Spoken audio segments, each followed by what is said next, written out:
There appears to be an inverse correlation between your success on the field and your praise off of the field.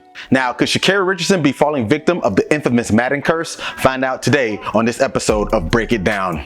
What's up, guys? It's Nick here, and today we're going to look at this clip from the Speak For Yourself show with Emmanuel Acho and Marcellus Wiley. Now, the specific portion of this clip, I saw that they were talking about how performance of, in specific, Sha'Carri Richardson and some other athletes has decreased over their time, and he correlated with the actual success that they received and then their performance decreasing after said success. So let's take a look at the clip and let's talk about it. The question I have for everyone to ponder. Why is there an inverse correlation between success on the court, field, track, and your success off of it in social media? Since Sha'Carri Richardson was in that Nike and Beats by Dre commercial, she has not had major success off of the track. Since that commercial, finished last, 9th place in a huge meet Prefontaine in Oregon. Since that commercial, goes and finishes 23rd out of 31 runners in America, not the world, in America. And finishes, I believe, 10th out of 24 runners in the 200 in America, not the world, in America. 23rd in the 100 out of 31 and 10th out of 24. Naomi Osaka, since she was on the cover of Time magazine and since she had that Netflix documentary, from what I see, withdraw from the French Open in 21. You lose in the round of 16 at the Olympics. You lose in the round of 32 at the US Open. You lose in the round of 32 at the Australian Open. You lose in the first round of 128 at the French Open, and you withdraw from Wimbledon if my statistics are correct. Naomi Osaka was the #1 tennis player in the world. But since she was featured cover of Time and featured with the Netflix doc, you see the lack of success. Simone Biles is the greatest gymnast ever. But since we saw the commercial featuring the GOATs in the commercial, literal GOATs, you know, the parallel between greatest of all time, all of a sudden for Simone Biles, she falls short for Simone Biles. We're talking about the greatest ever. There appears to be an inverse correlation between your success on the field and your praise off of the field. Now, Emmanuel brings up a good point, talking about this correlation, there's an inverse correlation with, you know, getting success and the media and attention and brands and other companies wanting you, and your on the field or on the track performance decreasing. But like I said, the Madden curse may say something about this. And once again, you're thinking football, Sha'Carri runs track, football, two different sports. But it actually can be explained through statistics, something called regression towards the mean. Now let's backtrack a little and think about what the Madden curse even is. So Madden has been around since the early 90s, but around 2000, they started putting actual athletes on the cover. Before, they would only put John Madden, and each year you see his face, and rest in peace to John Madden, who just passed last year. And they decided to put actual athletes from the NFL on the cover. Now, each year a different athlete would be on it, and sometimes something bad would happen, whether it be a poor season's performance, injuries, off the field trouble, or all the above. For example, Eddie George bobbled a pass in the Super Bowl against the Rams after he was on the cover, and while that may not have directly resulted into them losing, it definitely played a factor and the Rams would go on to win. Also, in 2004, Mike Vick graced the cover and he would go on to break his leg, and then off the field later on, he would get in trouble with the dog incident. And then even Sean Alexander, a prominent running back for the Seahawks, he would later break his foot after being on the cover in 07. And the list goes on. There's numerous people who can look at for this, but superstitions aside, what's really happening? Because when you think about it, these guys are on top of their game. Now back to regression towards the mean. The mean is basically taking the total of all sums or performance or scores and averaging them out. So when you say regression toward the means, this means there's a performance or set of performances that are outliers. So if you're on the cover of Madden, it means you had to have a great season up to that point, or seasons up to that point, meaning there's an increase like this. Now, this is going to stand out because the mean, remember, that's where it's most likely going to be. You're more likely going to fall on that part of performing. Now, once you have that great season or seasons, you're probably going to deviate and go down after that. It's not that you're getting worse. It's just that this data point just stood so far above the rest, it would be hard to replicate it. And this is what we're seeing usually in the Madden curse. Now, let's bring this back to Sha'Carri. Now, in the NFL or in football or other sports such as baseball, basketball, there's a lot of different statistics, a lot of things that make up a performance performance. In football, you got touchdowns, rushing yards, receiving yards, wins, losses, all types of things. Baseball, hits, home runs, basketball, shots. The list goes on in those types of team sports. But in track and field, you're talking about 6 to maybe 8 performances a year. That's not a lot. In those other sports I mentioned, in football, you have 16 games, baseball over 160, and basketball 82. So there's a lot of times for you to add to your performance. But in track, you're only really getting a few. Now, this stands out for Sha'Carri. Remember, when she came onto the scene, she was fresh out of college, she was blazing the track, she was running the fastest times, and she took the world by storm.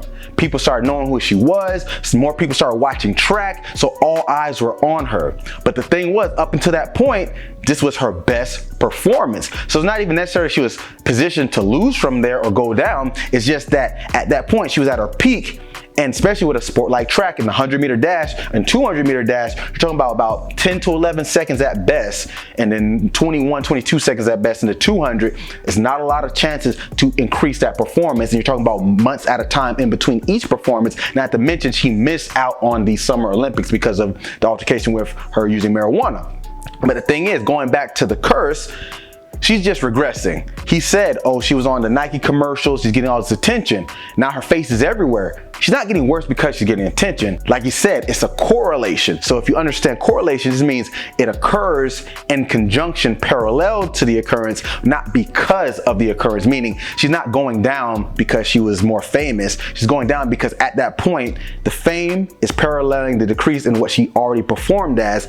And not saying she can't perform good again, she definitely can. People who have the Madden curse have breakout seasons after that. But like I said, it's not all about the curse, it's about numbers. Now, Emmanuel even went deeper and talked about other athletes such as Naomi Osaka in tennis, as well as Simone Biles. Now, if you use this same logic, he said she was on the cover of different magazines, Netflix shows. So Naomi ended up having some issues off the court, mental health troubles, and I'm definitely about that because I'm in that field.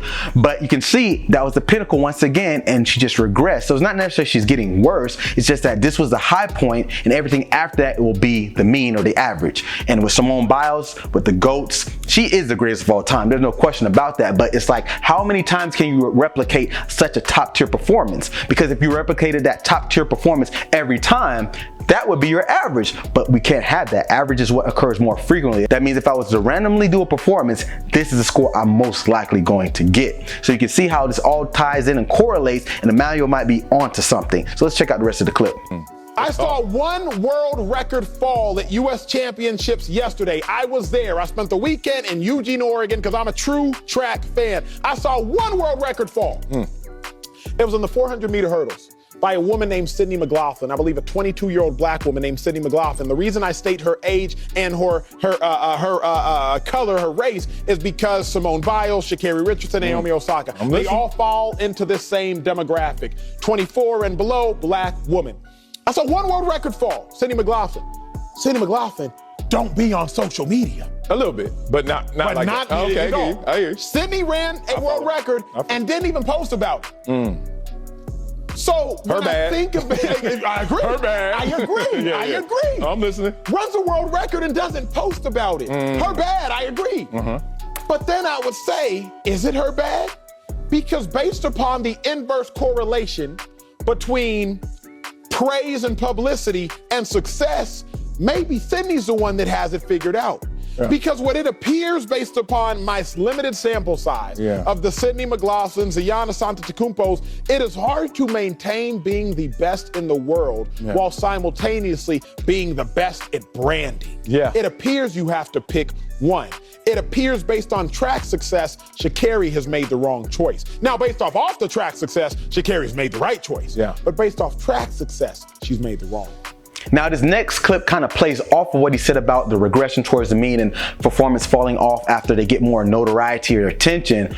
And it talks about another track runner, Sydney McLaughlin. Now, with her, he said she doesn't really use social media. She's not really on the scene like that. He even joked to say that she even tweet that she broke the world record.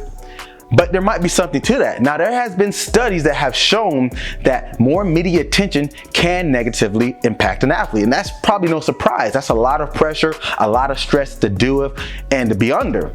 But the thing is, given our personalities or just how we adapt to stress, this can play good for some athletes or bad. I've talked about it in my research with mental toughness that sometimes extroverted individuals are better at mental toughness because extroversion requires to be more social and getting more liveliness from being on the scene. It doesn't mean that you like all the attention. Having attention is part of it, but that doesn't mean that's what you love, but you're able to adapt and accommodate yourself in said places. Now, if you're introverted, you may need to stay away from the light. So maybe Sydney McLaughlin is introverted. She doesn't want that attention because she knows the more she gets, the more likely she's going to perform worse. Because we think it from the cognitive standpoint, the more you got to worry about, the more load you put on yourself, your brain, you're going to do worse because you got to take in that information. When you're trying to run to your best abilities and you're nervous or anxious, you might go into something called paralysis by analysis. This is talked about in a book called Choke by Sion Baylock, who's a cognitive psychologist who researches stress on performances, especially with athletes and other performers.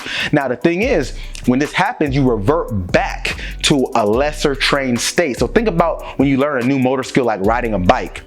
The first time you do it, you're all wobbly, you're not that good at it. But after a while, it becomes easier. You're not thinking about left foot pedal, right foot pedal, left foot pedal, right foot pedal. But that's what happens when you choke. Your brain says, wait, why are we giving so much cognitive load to these skills? Because now your brain is going awry and is worrying about other unnecessary things. It has to put more emphasis on the task at hand. And this will be detrimental because most top tier performance just flow. That's why people talk about the flow state. This is a thing. So when you have that extra attention or that analysis, you get more paralyzed in your fear and worry that you don't execute.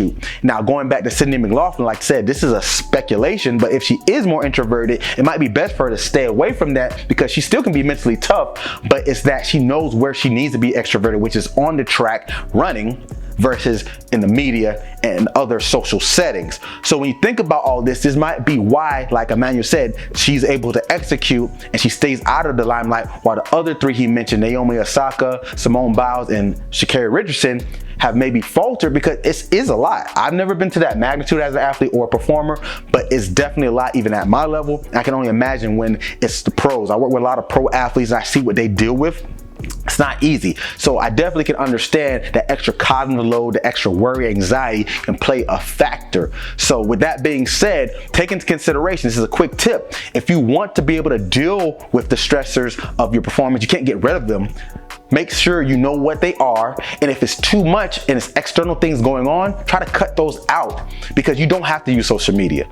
Now, as a top tier performer like they are, they have to talk to the press to some extent. But like they said, you got to mitigate how you correspond with said reporters or other journalists or whatever it may be because it's part of the game. And once you get that down and understand it, you can reconfigure and know where you can charge yourself up to do it or lay low and not. Because all in all, at the end of the day, your goal is to execute no matter what happened. This was a great clip from the Speak For Yourself show. Shouts out to Emmanuel Acho and Marcellus Wiley, two great individuals. I love following their stuff, so make sure you check them out and make sure you comment, like, subscribe to this video. And like I always say, thank you for letting me break it down and get your mind right.